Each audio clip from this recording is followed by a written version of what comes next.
Ya, terima kasih sebelumnya untuk waktu yang diberikan guna pengambilan video menyangkut tugas yang diberikan kepada saya tentang Kombel, yaitu komunitas belajar sekolah, di mana di SD IPS 6 Lolu ini saya akan mengadakan yang namanya Sport Education Model, yaitu model pembelajaran berbasis atau berbentuk Sport Education. Seperti apa itu? Nah, yang saya ambil yaitu tentang soccer, tentang sepak bola.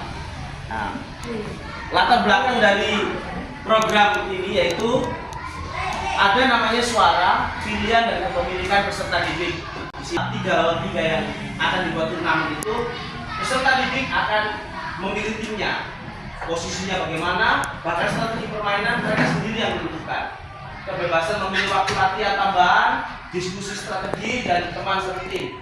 Kepemilikan didorong dengan memberi mereka tanggung jawab untuk mengorganisir tim dan merencanakan strategi permainan. Dalam konteks ini yaitu di sekolah SD IPS 6 Lolu dengan karakteristik peserta didik yang antusias dalam kegiatan olahraga.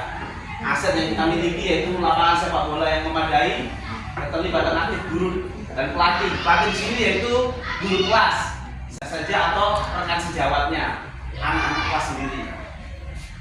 Oke, ada kesenjangan dan kebutuhan. Sebagai peserta didik memiliki keterampilan dasar yang perlu ditingkatkan, terutama dalam kolaborasi tim. Kebutuhan akan program yang memungkinkan lebih banyak interaksi dan kolaborasi antar peserta didik. Nah, ini latar belakang kenapa saya membuat Sport Education Model, model pembelajaran berpusat pada murid yang terdapat student agency di dalamnya. Oke, next untuk slide yang kedua, tujuan program.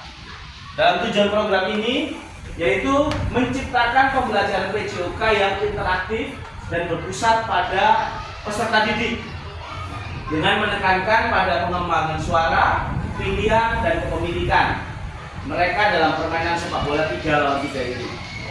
Memfasilitasi peningkatan keterampilan dasar sepak bola dalam format permainan 3 lawan 3. Jadi permainan yang modifikasi yaitu sepak bola 3 lawan 3. Melibatkan komunitas belajar dalam mendukung pembelajaran yang berpusat pada peserta didik. Jadi dalam program ini melibatkan komunitas belajar di SD IPS 6 Lolu yaitu Kanama Pande. Adapun capaian, langkah-langkah hasil yang diharapkan yaitu peningkatan kemampuan peserta didik dalam berkolaborasi dalam tim kecil. Jadi diharapkan ada kerjasama peserta didik dengan teman setimnya. Meningkatkan keterampilan gerak dasar seperti dribbling, passing, dan shooting dalam situasi permainan sepak bola 3 lawan 3.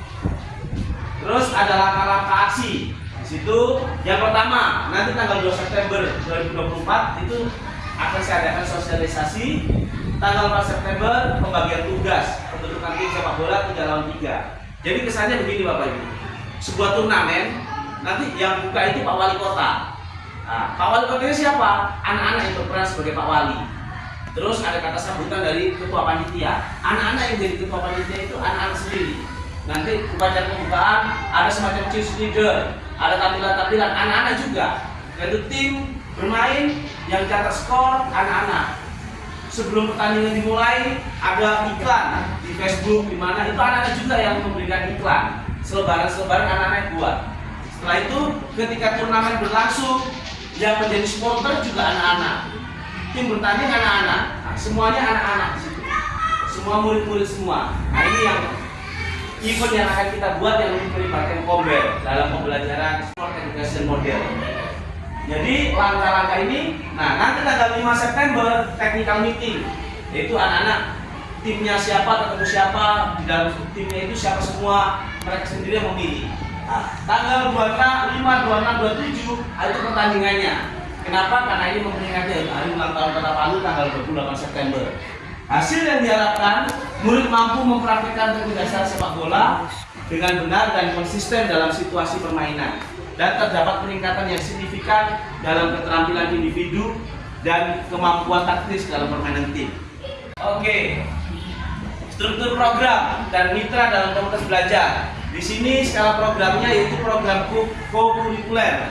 Jadi kegiatan ini bukan kegiatan intrakurikuler, bukan kegiatan ekstrakurikuler, tapi kegiatan kokurikuler. Kalau P5 itu masuk dalam kegiatan kokurikuler. Tapi kokurikuler belum tentu P5. Ada banyak, salah satunya sport education model ini, yaitu yang dilaksanakan untuk kelas 4, 5, dan 6 SD, melibatkan, saya sih berharapnya ada 14 tim. Misalkan 6A ada berapa tim, 6B ada berapa tim, kan 3 lawan 3. Seperti itu. Jadi targetnya 14 tim. Adapun pengaturan program, yaitu waktu latihan menyesuaikan. Jadi anak-anak diberi kebebasan kalau mau latihan, mau datang latihan, terserah. Tempat lapangan, halaman sekolah sendiri. Nah, dalam mitra komunitas belajar sekolah ini, yaitu guru PJOK sebagai pelatih utama, saya Pak Hasan sebagai fasilitator, terus anggota komunitas belajar seperti guru lain, dan pelatih lokal sebagai pendukung kegiatan. Bisa melibatkan orang tua murid untuk melatih. Guru kelas 4 ini sebagai penanggung jawab foto dan video. Jadi guru kelas 4 Ibu Atil misalkan, dia bertanggung jawab. Yang foto siapa? Yang video siapa? Anak-anak sendiri. Yang foto dan yang video itu anak-anak, tapi ada guru yang bertanggung jawab. Untuk guru kelas 5A mempersiapkan tim di kelas. Timnya siapa semua, nama timnya apa, kelompoknya siapa semua, 3 orang itu siapa semua, dan dipublikasikan. Untuk kelas 5B membuat iklan flyer. Misalkan saksikanlah pertandingan 3 lawan 3 sepak bola di SD kelas 6 lalu tanggal berapa. Itu anak-anak yang buat, tapi dibantu oleh guru kelas 5B. Di situ dalam membuat flyer, bisa di Canva, bisa dalam bentuk terserah iklannya. Untuk kelas 6A mempersiapkan pidato pada acara pembukaan dan penutupan. Jadi di 6A ini misalkan ibu gurunya bantu sambutan Pak Wali Kota. Nanti Rafli misalkan yang jadi Pak Wali, dia yang bacakan. Terus kata sambutan dari ketua panitia, misalnya yang kita tunjuk ketua panitia siapa? Ryan misalkan, Ryan yang baca. Nah, penutupan juga begitu.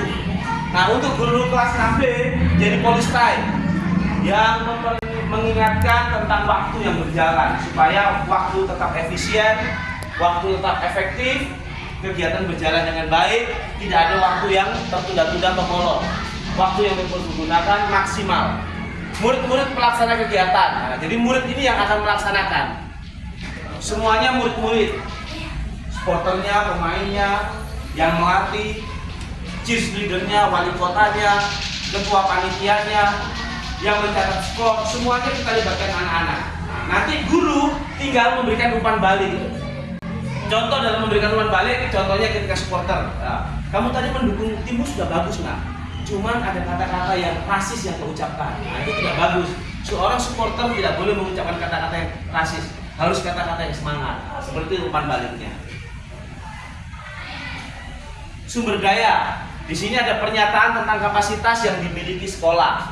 Sumber daya yaitu fasilitas lapangan, halaman yang tersedia. Dukungan dari komunitas belajar, termasuk pelatih lokal dan guru lain. Peralatan sepak bola yang cukup untuk mendukung latihan dan pertandingan. Di sini ada lapangan, ada gawang, jadi peralatannya sudah memadai. Implementasi aset based thinking-nya yaitu memanfaatkan fasilitas sekolah, keterampilan pelatih, partisipasi komunitas belajar untuk mendukung program ini. Adapun rencana evaluasi. Rencana evaluasi yaitu di sini yang bola merah itu. Rencana evaluasi pengumpulan informasi yang pertama. Survei dan refleksi setelah setiap sesi latihan dan pertandingan. Adapun alat pengumpulan data untuk melakukan evaluasi yaitu menggunakan formulir evaluasi, yaitu nanti saya akan membuatnya dalam Google Form. Jadi evaluasinya mengirimkan formulir evaluasi di Google Formulir. Ada kemungkinan tantangan yang kita melaksanakan ini. Jadi turnamen sepak bola 3 lawan 3 yang melibatkan Komben ini ada kemungkinan tantangan. Itu tantangan yang mungkin dihadapi, yaitu tantangan dalam mengelola tim dengan kemampuan yang beragam. Ini tantangannya mereka. Potensi keterbatasan waktu latihan dan pertandingan. Yang berikutnya lagi rencana solusi. Mengelompokkan peserta didik berdasarkan tingkat kemampuan untuk memberikan pelatihan yang lebih berfokus. Dan penyesuaian jadwal latihan dan pertandingan sesuai ketersediaan peserta didik dan fasilitator. Oke, kita masuk di terakhir, yaitu kesimpulan dan rencana implementasi. Kesimpulannya, program ini dirancang untuk meningkatkan keterampilan dasar sepak bola melalui permainan 3 lawan 3, 3 on 3 soccer, dengan pendekatan yang melibatkan peserta didik secara aktif dan komunitas belajar sekolah. Rencana dan implementasi ini, program akan dimulai di awal bulan September 2024 dengan prioritas pada pembentukan panitia, pembagian tugas, pembentukan tim, latihan intensif, dan pertandingan sepak bola 3 lawan 3 secara rutin. Ya, demikian pemaparan saya tentang di Kombet ini tentang project based learning, pembelajaran berbasis proyek yang saya ambil yaitu sport education model. Apakah ada pertanyaan Bapak Ibu? Alhamdulillah cukup jelas Pak Adi. Ya. Kegiatannya berarti dilaksanakan sebelum pada saat ada ya, apa namanya, ulang tahun Kota Palu. Ya, untuk memperingati ulang tahun Kota Palu tanggal 27 finalnya Pak. Siap. Nanti Kalau saya tadi Pak Adi ada di tujuan tadi tuh, boleh tanya sih. Oh iya Bu, tujuan ya. Iya, boleh di slide tentang Tujuan program atau oh iya tujuan Iya, program. tujuan Oke. program. Tujuan program. Ya. Tujuan itu Oh, kan sorry. ada. Ada tujuan program. Oke. Oke. Ya, di situ tujuannya menciptakan pembelajaran PJOK yang interaktif berpusat pada peserta didik dengan menekankan pada pengembangan suara.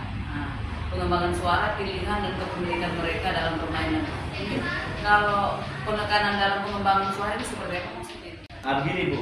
Nah, ciri-ciri dari pembelajaran berpusat pada murid atau yang kita sebut dengan student agency dalam kurikulum Merdeka itu memberikan 3, yaitu voice, choice, dan ownership. Jadi anak itu diberi kesempatan untuk berbicara, menyampaikan pendapatnya. Nah, pendapat itu kita tampung. Nah, setelah itu anak juga diberi pilihan. Nah, mereka diberikan kesempatan untuk bersuara, menentukan pendapatnya, diberikan pilihan. Nah, hasil dari suara dan pilihan mereka itu menghasilkan sesuatu yang akan menjadi milik mereka. Jadi mereka melakukan itu karena hasil suara mereka, hasil pilihan mereka. Jadi mereka melakukan itu seolah-olah mereka merasa memiliki. Jadi disitulah student agency itu berpusat pada murid. Jadi Pak Guru, nanti saya supporter saja. Oh berarti dia memilih supporter. Kalau itu suara, mereka diberi kesempatan untuk bersuara. Iya. Makasih. Terima kasih Pak. Oke, tidak ada. Terima kasih untuk waktu dan kesempatannya. Dari Kombel Kanama Pande, SD Lolu, tetap semangat mencerdaskan anak bangsa. Selamat sore, salam sejahtera untuk kita sekalian. Assalamualaikum warahmatullahi wabarakatuh. Waalaikumsalam. Waalaikumsalam warahmatullahi wabarakatuh.